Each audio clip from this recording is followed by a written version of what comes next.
მოგესალმებით ყველას მეგობრებო, დიდი ხანია ვიდეო არ შემიწერია, როგორც ვქნა მოვიცალე და საინტერესო ინფორმაციებით დაგიბრუნდით. პირველი ის რომ ოფიციალურად გამოცხადდა Panasonic-ის გაქრობა ბაზრიდან, Panasonic-მა შეწყვეტა არსებობა და ის მთლიანად ხელში ჩაიგდო ჩინურმა მწარმოებელმა Skyworks-მა.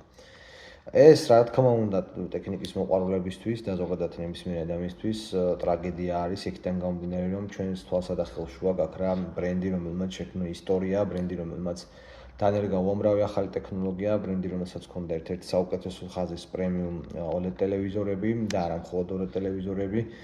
სამწუხაროდ ეს ბრენდი გაკოტრდა და გაკოტრებული ბრენდი მთლიანად ჩინური გიგანტის ხელში გადავიდა.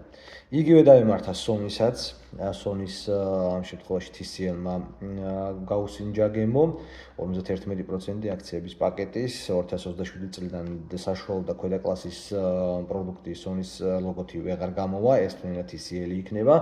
დარჩება მხოლოდ Bravia სერია და კიდე რამდენიმე პრემიუმ ხაზი, მაგრამ ნელ-ნელა მაგაზეც გადავა უკვე TCL-ის გუნდით სავარაუდოდ. და შესაბამისად ამაზე მქონდა რამდენი პატარა ვიდეო, რამდენიმე ხნის წინ ჩავწერე, თუმცა ზოგადად ჩინელები ძალიან ბევრ სიურპრიზს გვიმზადებენ. Philips-ი დიდი ხანია ჩინელების ხელში არის, ვიცით. ჩინელებმა ხელში ჩაიგდეს გერმანული გიგანტები Huawei და აგრესიულად გადიან უკვე ახლა უკვე იაპონურ ბრენდებსაც მიადგენენ.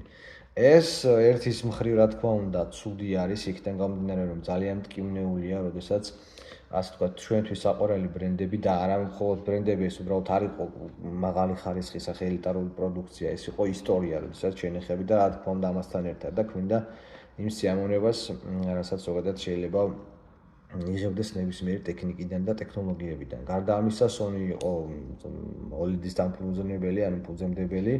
მან შექმნა ეს ტექნოლოგია და არა მხოლოდ ეგ, ძალიან მაღალი ხაზის, როგორც საინჟინრო აუდიო მიმართულებით, ასევე სატელევიზიო მიმართულებით, ანუ მულტიმედიური კონტენტისთვის მქონდა ძალიან სერიოზული ხაზი. ახლა კი ეს ყველაფერი ჩინელების ხელში მზაა გამზადებული ბაზები, თანამშრომლები და მთელი კოლექტივი გადადის.